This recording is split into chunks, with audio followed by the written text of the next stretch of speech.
Oke teman-teman, kita akan melanjutkan pembahasan tentang elastisitas. Ya, ini tentang bagian pegas dan hukum Hooke ya, bersama Kak Vino di sini. Ya, kita akan melanjutkan konsep bahwa pegas itu pada dasarnya akan memenuhi hukum Hooke ya. Jadi ada grafik seperti ini ya. Jadi kalau ada benda elastis itu kalau kita tarik dengan gaya tertentu ya bendanya akan makin mulur ya, mulur bertambah panjang. Tapi sampai pada satu titik tertentu ya itu sudah melampaui batas elastisitas, maka benda itu sudah tidak bisa kembali. Nah, kalau kita teruskan terus dengan gayanya lebih besar, maka suatu ketika pasti akan patah kan seperti itu ya. Jadi teman-teman kalau punya karet ditarik itu mungkin akan mulur kembali ke bentuk semula. Tetapi kalau karetnya ditariknya dengan gaya lebih besar ya lama-lama pasti patah kan seperti itu. Nah, hukum Hooke itu intinya adalah jika gaya tarik tidak melampaui batas elastis pegas, maka pertambahan panjang pegas akan berbanding lurus dengan gaya tariknya. Di sini kita akan mendapatkan rumus K konstanta itu sebagai F dibagi delta L. Atau bisa juga dirumuskan sebagai A dikalikan modulus elastis E dibagi L ya. K itu adalah konstanta benda elastis. Kemudian jangan lupa ada satu rumus juga untuk mencari energi potensial pegas atau benda elastis. Itu bisa dirumuskan sebagai EP sama dengan setengah K delta L kuadrat ya. Nah, kita akan lihat beberapa soal. Misalkan seperti ini teman-teman. Sebuah pegas yang digantungkan vertikal panjangnya 15 cm. Jika direnggangkan dengan gaya sebesar 0,5 Newton, panjang pegas menjadi 17 cm. Kemudian jika direnggangkan dengan gaya 0,6 Newton, maka panjang pegas menjadi berapa? Ya. Jadi di sini intinya sederhana aja teman-teman ya. Ini misalkan kita punya L0, L0-nya 15 cm atau 0,15 meter. Ya. Nah, jika dia diberikan gaya sebesar 0,5 Newton, ternyata panjangnya menjadi 2 cm. Artinya, ya ini kita bisa bilang delta L-nya itu adalah 2 cm. Ya, seperti itu. Karena dari 15 menjadi 17. Nah, ketika dia diberikan gaya 0,6 Newton, maka nanti panjangnya menjadi berapa? Nah, di sini kita bisa mencari dulu delta L-nya ini berapa. Nah, pegas itu punya konsep bahwa K sebagai F dibagi delta L. Nah, kalau pegas yang sama itu berarti K1 sama dengan K2 ya. Berarti F1 dibagi delta L1 sama dengan F2 dibagi delta L2. Jadi di sini kita bisa gunakan perbandingan saja teman-teman ya. Ini 0,5, delta L1-nya 2 cm, biarkan dalam cm. Ini 0,6, delta L2 kita akan cari. Dan pastinya di sini teman-teman akan dapatkan delta L2-nya adalah 6 kali 2, 12 dibagi 5, 2,4 cm. Yang artinya panjangnya akan menjadi 15 ditambah 2,4 atau 17,4 cm. Soal seperti ini kita nggak perlu harus mengubah dalam meter, tetapi kalau teman-teman mau mengubah juga nggak ada masalah. Kita lihat contoh berikutnya. Seutas kawat sepanjang 120 cm ditarik dengan modulus elastis 4 kali 10 pangkat 10 Newton per meter persegi dan luas penampangnya 4 mm persegi. Kawat tersebut ditarik oleh gaya tertentu. Nilai konstanta kawatnya adalah. Nah, ini kita gunakan rumus yang kedua tadi. Jadi kita punya L 120 cm itu 1,2 meter. Kemudian modulus elastisnya 4 kali 10 pangkat 10 Newton per meter persegi. Dan luas penampangnya itu 4 mm persegi. 4 kali 10 pangkat minus 6 meter persegi. Nah, untuk konteks ini, mencari konstanta itu kita bisa gunakan rumus AE per L. Ya, jadi kita tinggal masukkan 4 kali 10 min 6, E-nya 4 kali 10 pangkat 10, dibagi L-nya adalah 1,2. Ya, seperti itu saja. Jadi di sini kita tinggal buat ini 16 dibagi 1,2. Berarti 160 per 12 ya. Dikalikan 10 pangkat 4. Ya, satuannya Newton per meter seperti itu. Ini mungkin kita bisa sederhanakan menjadi 4/3. Ya, 4/3 itu berarti 1,33 dikalikan 10 pangkat 5 Newton per meter seperti itu ya. Kemudian, ini suatu bekas bila diberi beban 500 gram, panjangnya menjadi 60 cm.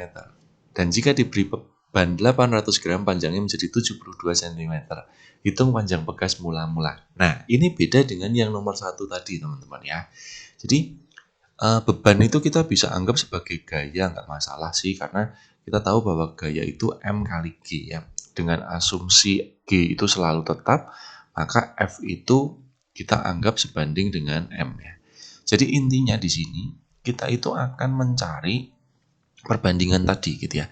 Jadi anggap massa satunya itu 500 gram, massa duanya itu 800 gram. Nah, ketika diberikan massa yang pertama, delta L-nya itu adalah 60 dikurangi L awal kan gitu ya. Jadi panjang awalnya kita nggak tahu nih. Ya, panjang awal itu kita nggak tahu. Ya, kita misalkan L. Karena kan yang dicari pasti delta L. Sedangkan ketika dia diberi beban 800, maka delta L-nya akan menjadi 72 min L. Nah, di sini kita bisa gunakan rumus perbandingan saja. M1 banding M2 sama dengan delta L1 dibanding delta L2. Seperti itu saja teman-teman. Dan satuannya nggak ada masalah, nggak harus disamakan juga ya. 60 dikurangi L, ini 72 dikurangi L ya. Nolnya kebanyakan ini. Nah, ini kita bisa coret nolnya, kita kali silang ya. Jadi 8 dikalikan 60 minus L sama dengan 5 dikalikan 72 minus L. Jadi 480 minus 8L sama dengan 360 minus 5L. Di sini kita dapatkan minus 8L ditambah 5L itu berarti minus 3L. 360 dikurangi 480 berarti minus 120, artinya L-nya adalah 40 cm. Itu adalah panjang bekas mula-mula. Ya, teman-teman bisa perhatikan soal itu. Kemudian, nah, gambar seperti ini, teman-teman. Balok yang masanya 500 gram bergerak mendatar pada bidang licin dan menumbuk bekas yang dipasang horizontal seperti pada gambar seperti ini.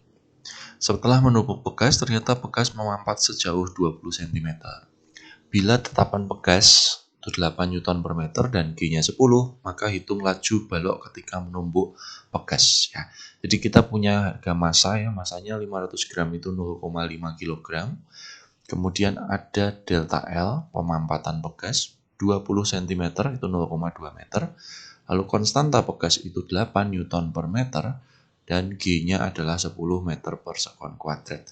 Nah, konteks seperti ini ya, itu kita akan membuat kesamaan energi. Jadi kalau benda itu sedang bergerak, itu dia pasti punya energi kinetik. Ya, energi kinetik balok. Nah, begitu menumbuk bekas, energi kinetiknya akan dipindah menjadi energi potensial bekas. Jadi ini intinya teman-teman ya.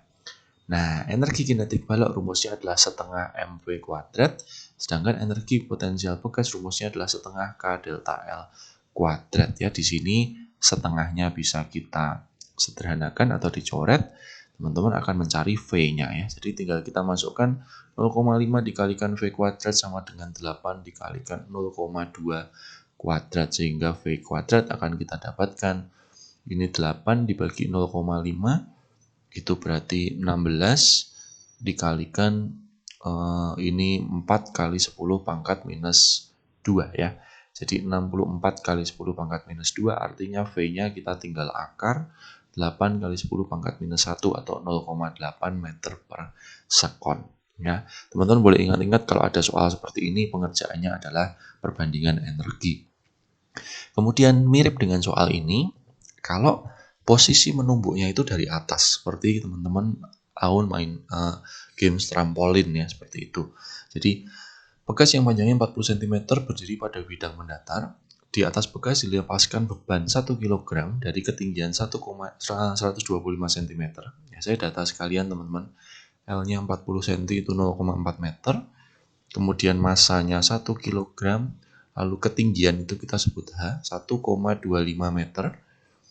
Lalu ketika beban mengenai bekas, ternyata bekas termampatkan.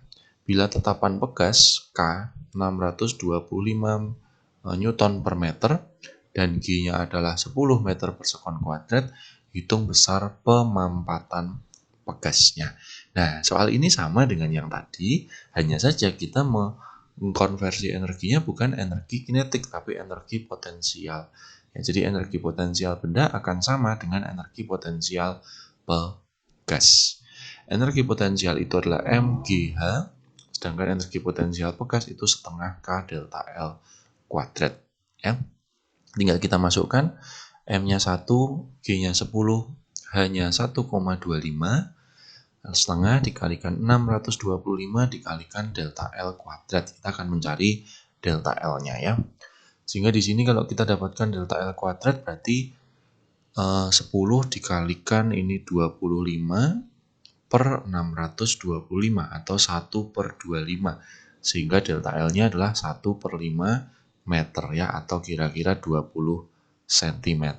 Jadi besar pemampatannya adalah 20 cm. Seandainya ditanyakan panjang bekas setelah memampat ya berarti nanti tinggal L awal ini yang 40 cm teman-teman bisa kurangi dengan 20 cm.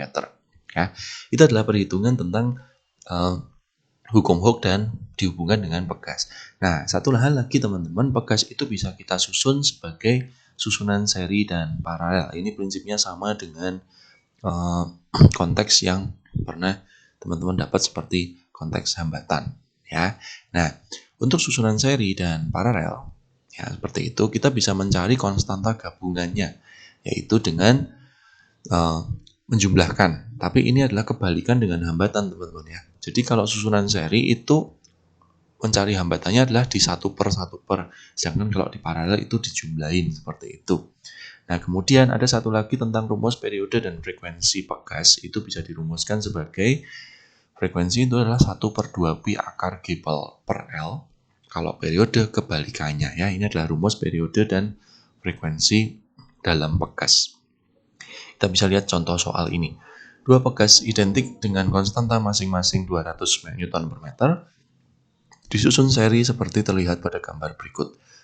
Jika beban M adalah 2 kg digantungkan pada ujung bawah pegas, maka tentukan periode sistem pegas tersebut ya. Nah, di sini kita punya konstanta ya.